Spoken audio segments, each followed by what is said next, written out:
Hello and welcome to another episode of the We're Not Experts History podcast with myself, Sarah, and James. Hello, James.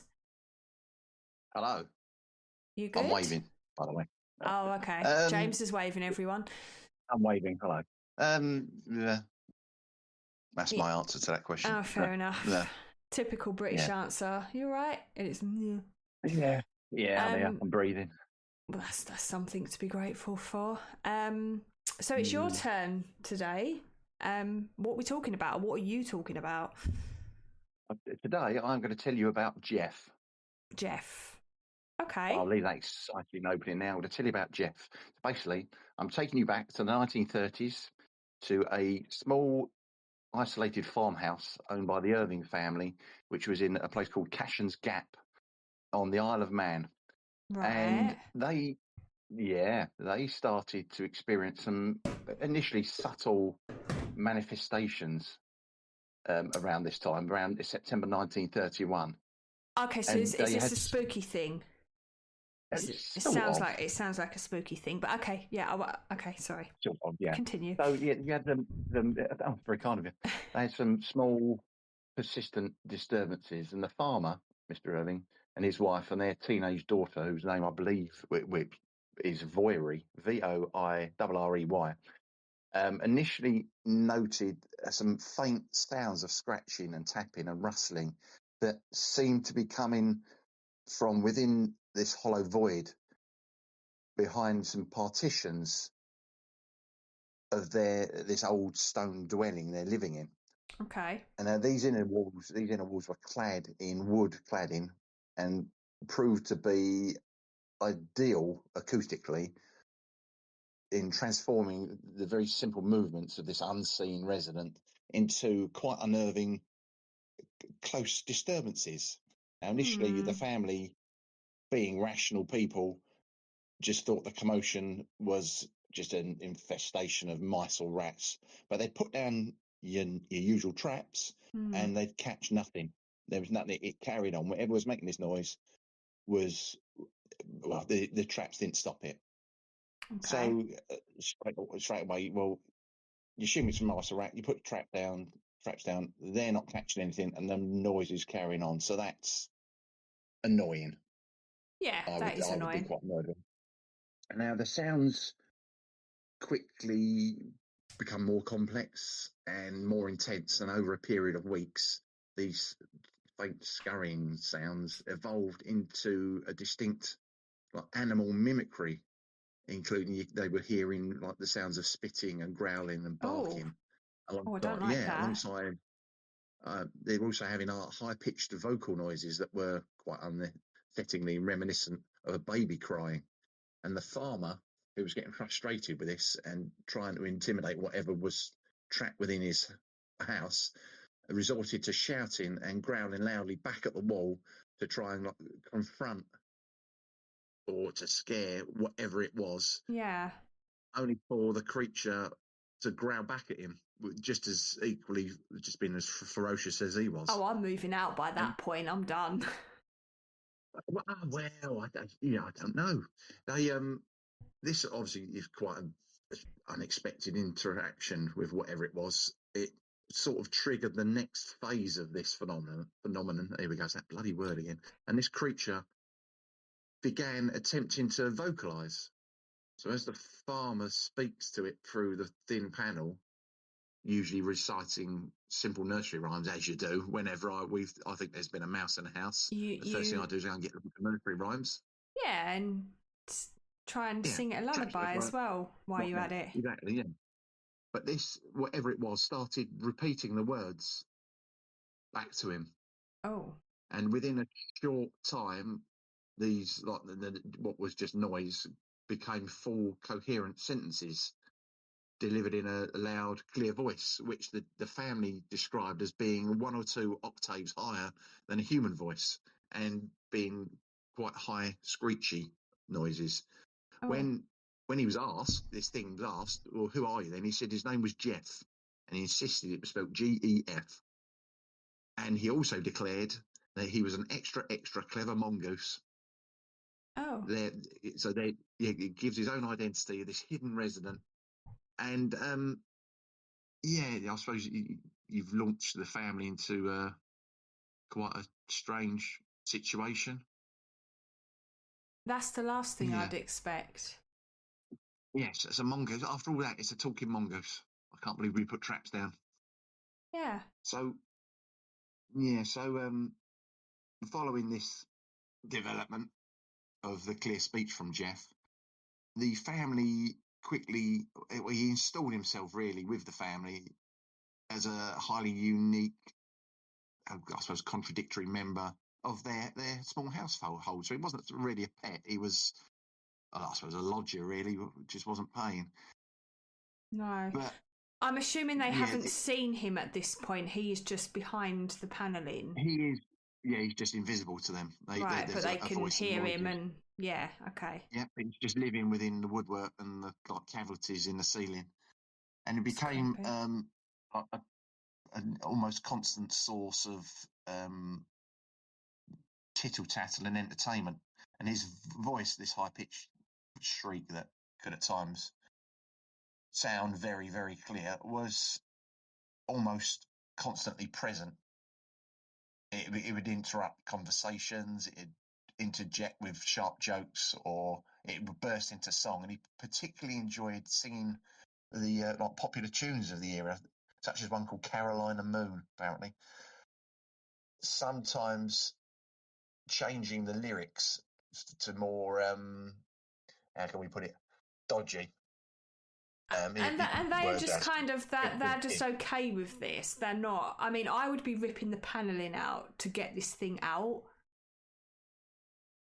Well, it depends how desperate you are, how much you are willing to damage your house to get rid of a talking mongoose. Well, to be fair, I would assume that it's a person. If something's talking to me, anyway, I don't know. Yeah. I just find it really creepy. But yeah, go on. Okay, so I know it. I see exactly what you mean. But Gef had this very turbulent relationship with the teenage daughter, Voiri Irving. Well, he often kept her company, provided her with, I suppose, amusement. She might have had a radio, but it wouldn't have been much in the way of television then. So talking mongoose is the next best thing. He was also very disruptive and would often scream or be banging on the walls in her bedroom until she was forced to sleep in a parent's room just to get away from the noise. And his general temperament would go wildly from being affectionate and comical, such as apparently he once called the farmer a fat-headed gnome. I'm not sure I see that as affectionate. Or he would be quite irritable and very demanding, often insisting that he'd shout and put the bloody gramophone on if he got bored. It's just not okay. Yeah.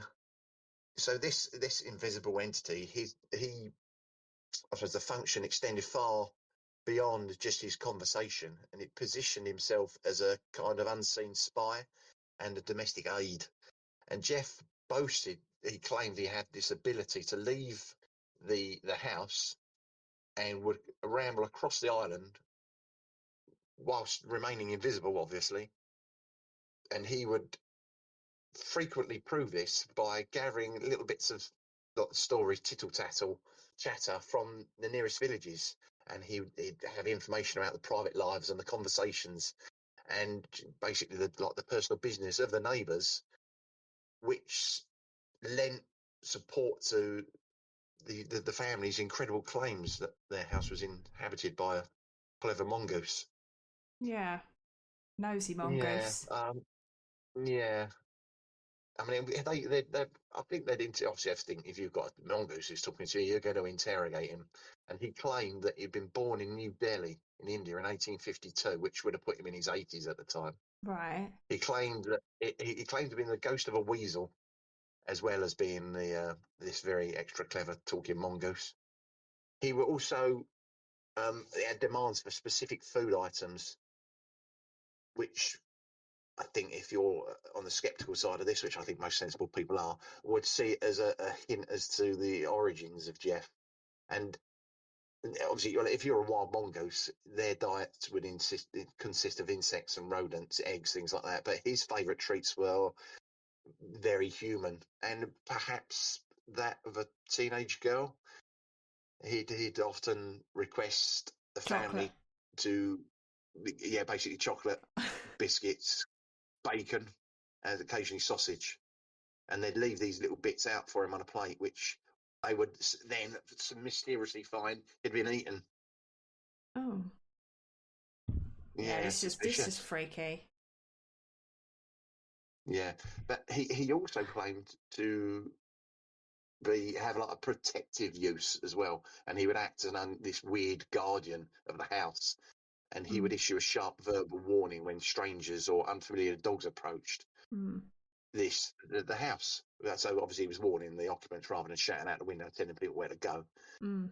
But he also had this mischievous streak, which included outright menacing behaviour, where he'd throw small objects at the family members or guests, and occasionally delivering quite explicit threats of violence.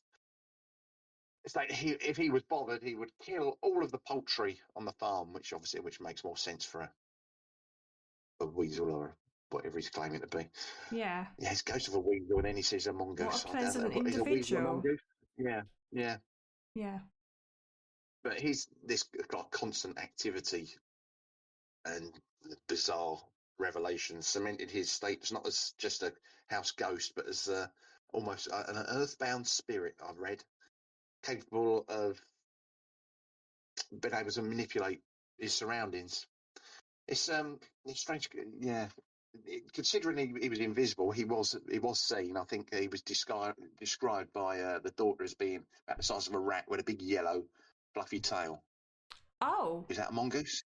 Yeah, I'm not sure. I'm going to have to Google mongoose to see if it looks like a rat with a bushy tail. I think they do look a little bit rat-like, I think. I don't know. Yeah, I'm thinking more They are weaselly. like rodent-y type things, I'm sure. Yeah, I think they're bigger. But you do get big rats. But these are quite like elongated things, and I'm sure they're what I'm thinking of. The ones they kill snakes. They're quite vicious little things. Let me have a look. I'm going to Google it. Yeah, while you're looking that up.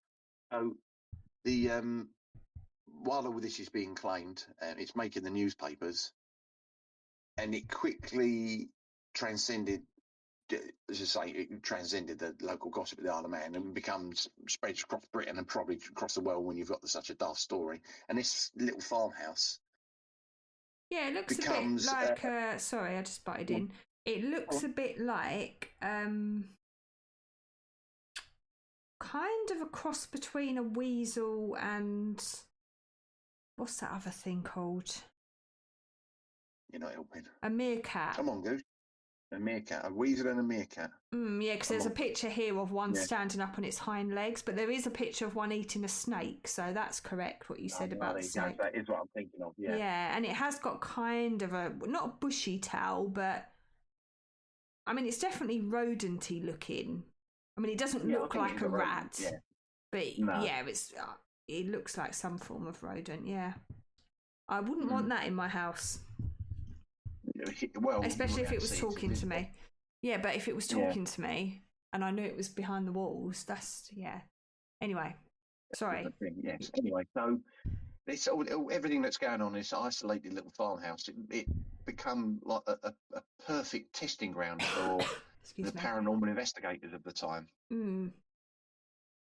So obviously you've now got this intense scrutiny. At first, publicly identify the farmer as James Irving, his wife as Margaret, and their daughter as Voirine. The families were quite open about the phenomenon, and most of this was driven by the father, James, and that is what led to the visits from these researchers. One of the most significant and one of the most famous was Harry Price, who was very famous for the investigations of Borley Rectory in Essex, North Essex. Yeah. I knew I'd heard that name. Yeah, he was the director of the National Laboratory for Psychical Research, and he went along to the farm in 1935 with a journalist called Richard Lambert, and they conducted a thorough, quite frustrating investigation. And despite the extensive search they made for Gef, they failed to definitely see or even hear Gef. Oh. And Gef, Price's scrutiny, he focused very much on the structure of the farmhouse and observed that the construction with a hollow gap between exterior stone and interior wooden cladding effectively made the entire house what he called a speaking tube or a sounding board. Right. So it provided perfect conditions for any voice to appear disembodied and travel throughout the house. Right. And they wrote a book called The Haunting of Cashin's Gap, and it covered the case, and it most, I would say, cemented its place into like paranormal history and all the fact that we're still talking about it now. And there's almost certainly hundreds of other podcasts that cover this. Probably. I haven't bothered looking. Probably better than ours. Doing this. But anyway, I don't think there's any probably about that. No. There was also another investigator. There was a Hungarian-American parapsychologist called Nandor Fodor, which is a brilliant name for a parapsychologist. I don't know why. It fits. And he spent a week at the farm in 1935. He was deeply steeped in psychoanalysis and began to steer the explanation away from the supernatural towards a psychological interpretation of what was going on. And it was him who became convinced that the phenomenon, if not a conscious hoax, were likely a form of poltergeist activity linked to the subconscious energy or emotional tension of the family, particularly the young teenage daughter, which is how that usually comes up. Whenever there's a poltergeist, there is usually a young teenager. Normally, yeah. Quite often a female in there, yeah. Yeah, it shows. I think it goes to show just what trouble women are. Anyway, Gef often made himself. I have to agree with that. But anyway. Yeah. Whenever these people were about, Gef would make himself scarce. So, yeah, sometimes he'd claim his invisibility was a protective measure against unbelieving investigators and, skeptical podcasters. And occasionally he would retaliate by throwing stones at their heads. And this constant failure of these experts to capture any definitive proof, like photos or recordings of Gef, it just made people even more skeptical about the whole story. That must be so frustrating if you're the family in that situation and you. I mean, I'm not saying this is true or false because I don't know, but imagine you are in that situation and you are witnessing this firsthand and you know it's real. But then whenever you try and find the proof or the evidence, you just can't get it. Like, that must be so frustrating because it will make you out to be like you're lying. Yeah, but there's an invisible talking mongoose in my house. Why would no one believe me? It's like when you go to the doctors with something you've been suffering with for like a month and then all your symptoms disappear the minute you walk into the surgery, and then the doctor's like, what's wrong with you? I don't see any sign of this. And it's like, I swear I'm ill. It's a bit like that. Yeah, you can't x-ray pain. So I suppose that's another thing. If you've got pain somewhere, there's no reason why. It's your word against theirs, yeah. Yeah. So it's a bit like that. A little bit. Yeah. So I imagine a doctor should have been involved in this. Moving on. But the claims of the Irving family were, they were damaged at one point because the greatest support that they had for the notion of this hoax come from the analysis of the very, very small physical evidence that they were able to provide. So in 1935, James Irving meticulously sent samples of the creatures, what he claimed was the fur, to Harry Price, who then passed it on to the Zoological Society so they can analyse it. And the results came back as quite conclusive, and they said the hairs didn't belong to a mongoose, a rat, or any small exotic mammal, but they said it's a form of it came from a longish-haired dog. And let me guess, they've got a dog. Price confirmed this by obtaining a sample from their dog, a Mona, who was a sheepdog, finding the hairs to be absolutely identical. So, there was also later on other attempts to produce more proof, but it met with the same sort of like inconclusive or contradictory results. And the Irvings had supplied plaster casts of Gef's paws and teeth made in modelling clay. And once again, these are analysed, and it revealed a bit of a puzzling disparity in the paw prints, where the front prints were disproportionately large, measuring an immense 8 to 10 centimetres for a creature only a foot long. So his feet were too big for what should have been a small animal. But then, this is, I don't know how it can't possibly be a ghost. It's strange. And they also look like the paw prints of a dog. Same dog? I mean, who knows? But the rear prints, they were smaller, which it was inconsistent with any known animal species. And not only that, but some critics examining photographs of the car suggested that the impressions were quite crudely made and could have been made with a stick or a small human's fingers. And the teeth marks were thought to be suspiciously like that of a small human being.